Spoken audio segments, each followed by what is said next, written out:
name's Alan. I help lead the Journey community. I'm doing a series of videos on frequently asked questions. These are the questions that are in our community, but they're also questions that I've heard over the last 20 years. So they might be interesting for someone who's not in the Journey or Manchester where we are.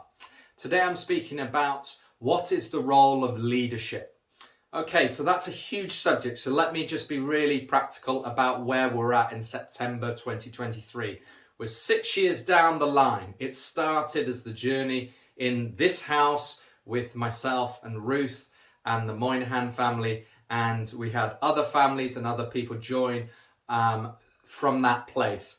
And we've always met primarily in homes, and we've met in community settings as well. But generally, we've been a community of sort of 12 to 30 adults, that kind of space over the last 6 years. So leadership hasn't necessarily been the most important thing for us in terms of having a structured leadership. And we're certainly not hierarchical. Jesus is really clear about leadership being about service, not building hierarchies and institutions. It's about the vision and the mission of God's kingdom rather than creating something that serves ourselves, looking inwardly for what we want. So at this stage, we're a community that is a charity. So leadership comes through me as an employee, and it comes through Paul. And my role is to lead the whole community and help us invite people into a journey of faith, hope, and love, and to work towards the kind of things that we want to be involved in Manchester and beyond.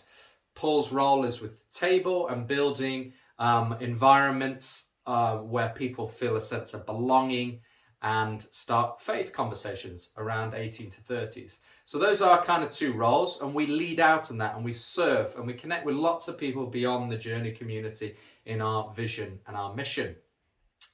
Leadership comes also through the Board of Trustees. So that is chaired by Matty Hawthorne, and he and the team there offer leadership, and we're talking more about direction from that context. So we have some leadership there and oversight there. We have leadership on a day-to-day basis, myself and Paul. And we also have some leadership and oversight and encouragement through Simon and Gaynor Shaw, who I've been working with on different projects particularly the last couple of years, and friends with at least the last 5 or 6 years. So they offer some pastoral support, encouragement, and a sense of working with them towards the kind of direction we want to go. They lead a very similar community in Derby that meets in homes and is looking to form community and faith and conversations around God's kingdom in that context. So we work on some projects that are nationwide around raising up leaders and communities of disciples together.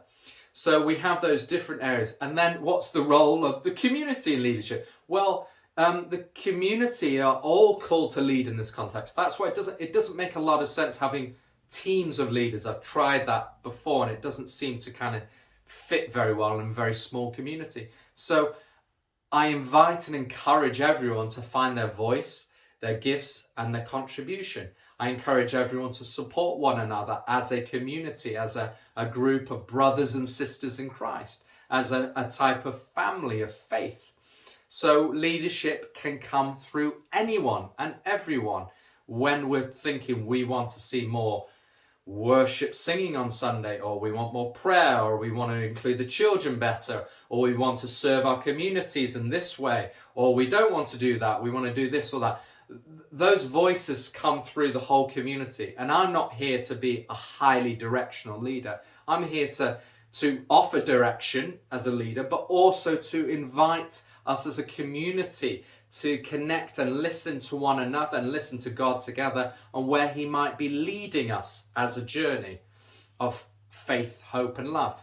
So hopefully that's clear. We have leadership throughout the whole community. We're all invited to do that.